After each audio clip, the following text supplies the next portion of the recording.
mengawali perkuliahan kita berdoa dulu. Berdoa. Mulai. Bismillahirrahmanirrahim. Selesai. Sebelumnya saya akan dulu ya.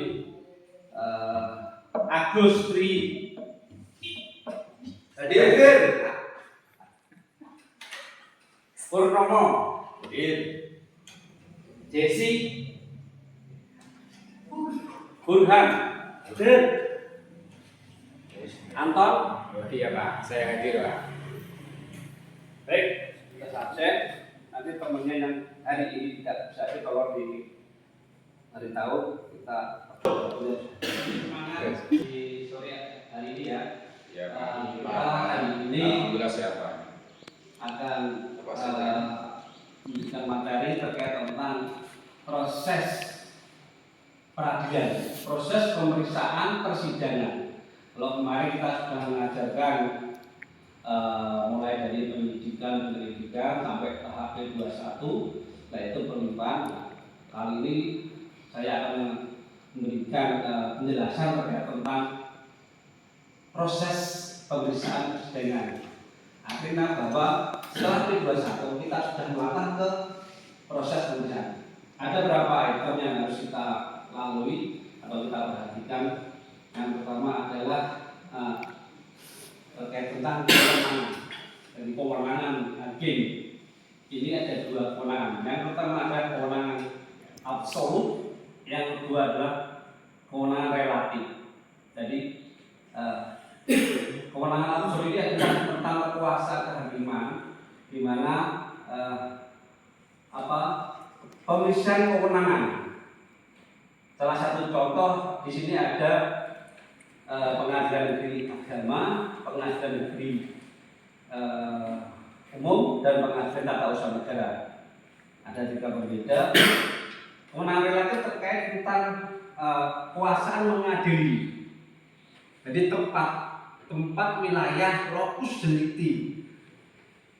Lokus ini adalah tempat kejadian perkara, di mana kejadian perkara itu berlangsung. Nah, disitulah pemeriksaan persidangan akan ditangani. Ada berapa tahapan di dalam proses pemeriksaan persidangan? Ada pemeriksaan biasa, ada pemeriksaan singkat, dan ada pemeriksaan cepat. Nah, untuk tahap-tahapnya, yang pertama adalah di dalam proses persidangan pertama adalah dakwaan. Dan sendiri pertama adalah dakwaan.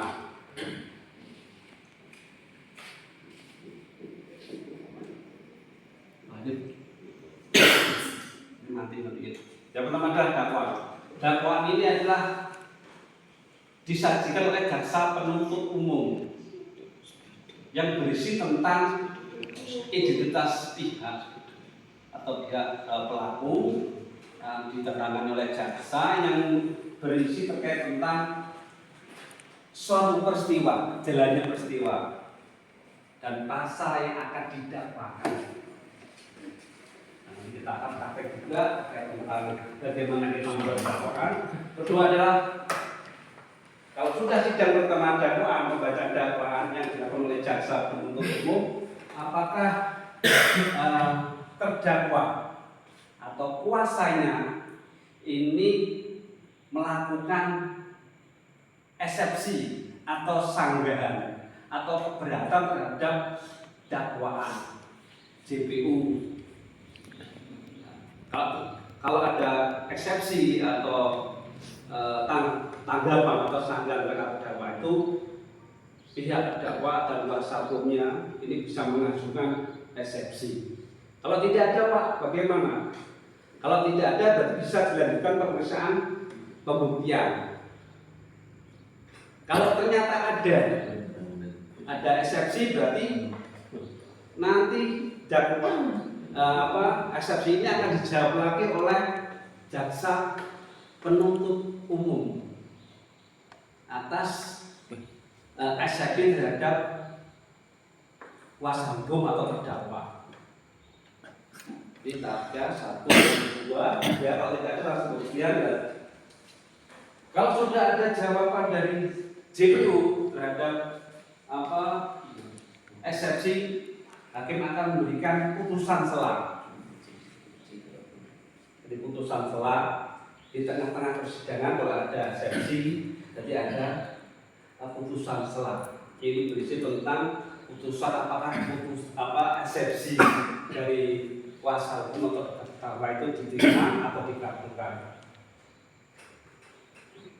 Ternyata kalau ditolak, tahap hukumnya adalah pembuktian. Pembuktian ini terjadi dulu. Ada pembuktian barang bukti dan saksi, keterangan saksi. Keterangan saksi, saksi yang memberatkan dan saksi yang meringankan. Juga ada saksi ahli. Saksi ahli ini diperiksa oleh ahli khusus yang punya kemampuan atau punya kemampuan khusus terhadap suatu peristiwa, yang menjelaskan suatu peristiwa pidana. Siapa yang bisa mengajukan? Dua-duanya boleh, baik jaksa penuntut umum atau jaksa atau kuasa hukum. Oke, dan sini dulu sementara, apakah ada pertanyaan bagi mahasiswa? Apabila ada yang perlu ditanyakan, coba saya lanjutkan tentang proses. Ada Pak, saya mau tanya. Itu tadi Bapak kan menjelaskan apa tadi? Proses apa? Litigasi. Terus terkait apa tadi Pak? Terkait apa? Eksepsi. Minta dijelaskan kaitannya eksepsi Pak. Ulangi lagi Pak, saya belum paham Pak. Kalau eksepsi adalah keberatan terhadap dakwaan. Dakwaan mungkin ada cacat formal dan cacat material. Berarti itu belum masuk materi ya Pak? Belum masuk materi pemeriksaan saksi. Jadi dakwaannya dibantah. Oh ternyata namanya keliru. Ini ternyata ada cacat formil. Misalkan namanya Gunawan Widarto, ini namanya sama. Gunawan tapi tidak ada Widarto. Alamatnya sama, RT-nya sama, cuma RW-nya berbeda. Tapi dengan orang berbeda. Nah ini bisa mengajukan dakwaan kalau di dalam sebuah dakwaan itu ada kekeliruan, baik nama, lokus, dan kewenangan absolut dan kewenangan relatif. Misalkan lokusnya ini sebetulnya di Jombang, harus diperiksa di Pengadilan Negeri Jombang. Tapi karena diperiksa di Nganjuk, nah ini berarti kan ada kesalahan di dalam kompetensi relatif oleh majelis hakim. Yang bisa diajukan eksepsi. Jadi sudah paham? Oke, saya lanjutkan. Kalau tanya lagi tadi tujuan dari putusan sela itu apa? Putusan ini menjawab terhadap bantahan dan dakwaan. Apakah ini diterima terhadap dakwaan dari jaksa penuntut umum atau ditolak? Kalau ternyata ditolak berarti dianggap ini gugur, tidak bisa dilanjutkan pemeriksaan. Kalau ternyata katakanlah ditolak ya, ini harus jadi tetap berjalan prosesnya. Bagaimana prosesnya harus berjalan sidang dari selanjutnya adalah pemeriksaan bukti. Nah, ini bukti ada bukti sendiri dan saksi atau hasil pembuktian. Kalau diterima berarti gugur, tidak bisa dilanjutkan. Mungkin harus ada perbaikan dakwaan.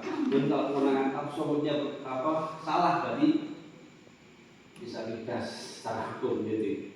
Jadi di situ kita lanjut di dalam proses pembuktian. Ada pembuktian ada yang pertama adalah barang bukti.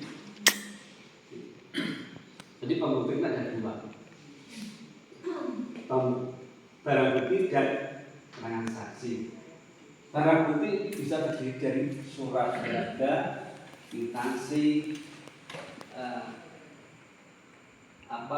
dan juga katakanlah benda-benda yang dilakukan kejahatan. Ini lanjutnya adalah kesaksian. Kesaksian ada yang memberatkan dan meringankan. Kalau memberatkan ini dari JPU, kalau yang meringankan dari kuasa hukum. Oke, kalau sudah membuktikan kita berlanjutkan penuntutan. Kewenangan penuntut adalah jaksa.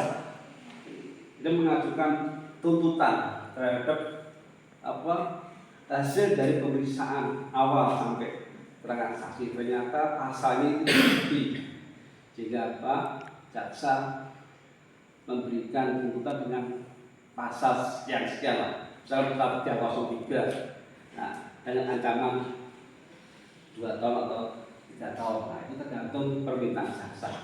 Kalau sudah tuntutan, sidang berikutnya adalah pledoi. Nah, pledoi ini adalah pembelaan dari kuasa hukum atau terdakwa terhadap sanggahan dari dakwaan dan tuntutan. Nanti untuk materi kita akan berlanjut di berikutnya, di materi berikutnya.